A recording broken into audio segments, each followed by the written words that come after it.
क्या cervical spondylosis हमेशा physiotherapy से ठीक हो जाता है? जवाब हाँ भी है और नहीं भी।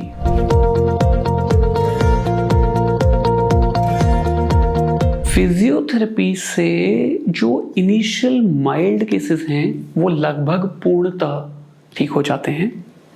जो माइल्ड टू मॉडरेट की श्रेणी में आते हैं वो लगभग ठीक हो जाते हैं।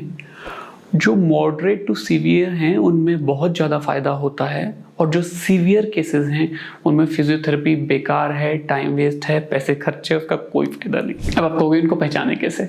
एक सिंपल तरीका है कि आपको अगर प्रॉब्लम नई आई है, नई का मतलब कोई भी चीज़ जो 45 दिन से पुरानी नहीं हुई है, 1.5 महीने से, अगर आपकी नई प्रॉब्लम है, इसको ये नई शुरू हुई है। अच्छा माइंड लोग क्या समझते हैं, इस बार तो नहीं आई है ना, पिछले साल जब हुई थी तो वो पुरानी थी। नहीं, अगर एक बार पहले हो चुकी है तो 45 दिन क्रॉस हो गए, फिर भले ही उसके बाद वो ठीक हो गई हो। अगर आपको ये प्रॉब्लम दूसरी बार आई है या तीसरी बार आई है तो ये नई की कैटेगरी में नहीं है। पहली बार जो सिम्टम आता है वो नई की कैटेगरी में होता है। उस नई की कैटेगरी के सिम्टम को दवाई से, फिजियोथेरेपी से और एक्सरसाइज से ठीक कर सकते हैं। कभी कभी सिर्फ फिजिकल थेरेपी से ही मरीज ठीक हो जाता है, लॉन्ग टर्म दवाई की जरूरत नहीं पड़ती।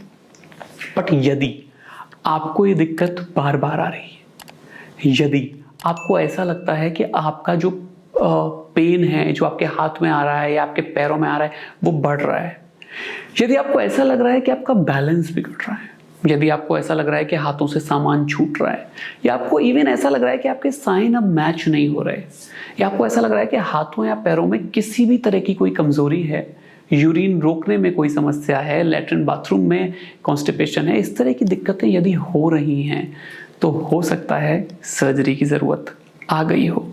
पर डिपेंड करता है आपके एमआरआई में क्या है, डिपेंड करता है आपके डॉक्टर ने आपको चेक किया और उसमें क्या आ रहा है। सर्वाइकल स्पाइन में लंबर स्पाइन जैसी सर्वाइकल कॉर्ड नहीं होती। लंबर स्पाइन में जो लोअर लंबर स्पाइन है उसमें स्पाइनल कॉर्ड नहीं होती, वो खत्म हो जाती है करीब अपर लंबर लेवल्स पे, और लोअर लंबर लेवल्स पे सिर्फ नसें होती हैं, तो वहां पर दबाव झेलने की कैपेसिटी स्पाइन की ज्यादा होती है। सर्वाइकल स्पाइन में दबाव झेलने की कैपेसिटी कम होती है क्योंकि वो मेन कॉर्ड होती है, उसी से पूरा सिस्टम चलता है। कॉर्ड पे अगर दबाव आएगा तो उसको हम कहते हैं माइलोपैथी। ये वर्ड याद कर लीजिए, आप एक माइलोपैथी वर्ड लिखा देखेंगे एमआरआई में। सर्वाइकल स्पाइन की जो एमआरआई होती है उस पर अगर नस पे दबाव हो तो उसको कहते हैं माइलोपैथी। और यदि वो नस अत्यधिक दबने की वजह से मरने लगे तो उसका रंग बदल जाता है, जिसको हम कहते हैं नस का सूख जाना या नस पे परमानेंट डैमेज हो जाना, उसको हम कहते हैं माइलोमलेशिया। तो यदि आपको माइलोपैथी हो रही है और वो लंबे समय से है और वो ठीक नहीं हो रही है तो सर्जरी की आवश्यकता हो सकती है। अगर माइलोमलेशिया है और माइलोमलेशिया के बाद आपके हाथ पैर अभी चल रहे हैं तो भी सर्जरी की आवश्यकता हो सकती है। बट यदि माइलोपैथी माइलोमलेशिया नहीं है, हल्का फुल्का दर्द है, गर्दन में कोई जकड़न अकड़न है, कोई बैलेंस की प्रॉब्लम नहीं है, तो कोई भी सर्जरी की ज़रूरत नहीं है। इसको बड़े आराम से फिजियोथेरेपी से, एक्सरसाइज से ठीक कर सकते हैं। कोई चक्कर आ रहा है और कोई मेजर कंप्रेशन नहीं है तो भी इसका इलाज हमेशा फिजियोथेरेपी, एक्सरसाइज, लाइफस्टाइल मॉडिफिकेशन, यही सब होता है। कभी कभी दवाइयाँ देते हैं। रेयर केस में हम स्पाइन में एक इंजेक्शन लगाते हैं जिसका नाम है सर्वाइकल एपिड्यूरल। सर्वाइकल एपिड्यूरल से भी बहुत मरीजों में बहुत अच्छा फायदा होता है और वो लंबे समय तक टिकता है। अगर आप गर्दन को हेल्दी रखेंगे, गर्दन की एक्सरसाइज रेगुलरली करेंगे किसी गाइडेड आदमी के अंडर, चाहे वो योगा थेरेपिस्ट हो, फिजियोथेरेपिस्ट हो, तो हो सकता है आपकी स्पाइन की प्रॉब्लम हमेशा के लिए ठीक हो जाए और आपको फिर ना आए। बट यदि ये प्रॉब्लम बढ़ रही है, बार बार आ रही है और दवाइयाँ, फिजियोथेरेपी, एक्सरसाइज फेल हो रही है तो ज़रूरत है एक अच्छे स्पाइन डॉक्टर जो नियर बाय हो उनसे बात करने की, उनसे बातों को समझने की और ये डिसाइड करने की कि क्या हमें दवाई फिजियोथेरेपी से आगे बढ़ना चाहिए या नहीं।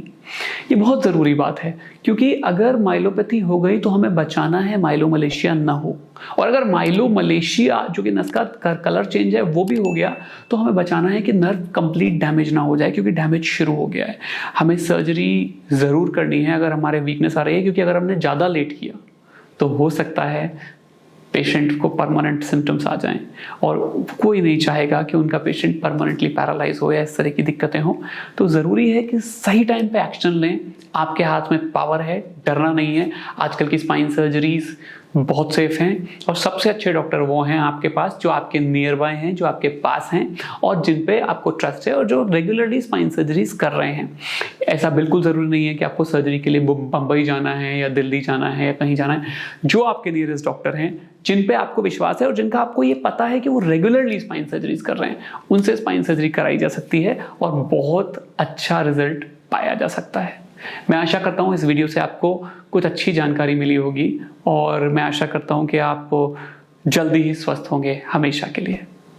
अगर आपको मेरा चैनल अच्छा लगता है तो प्लीज़ मेरे चैनल को सब्सक्राइब कर लीजिएगा, मेरे को उससे बहुत हिम्मत मिलती है।